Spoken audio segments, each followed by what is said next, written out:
धम्मच तत्व बाई तुला ग माहित असावं, धम्मच तत्व बाई तुला ग माहित असावं.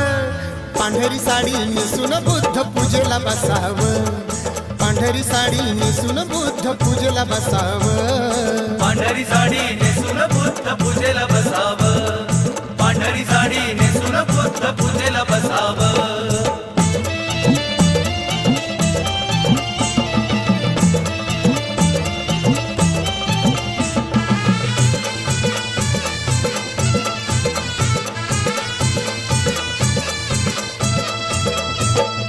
दोन्ही गुडघे टेकून खाली मस्तक नमवावं, बुद्धाचरणी हात जोडून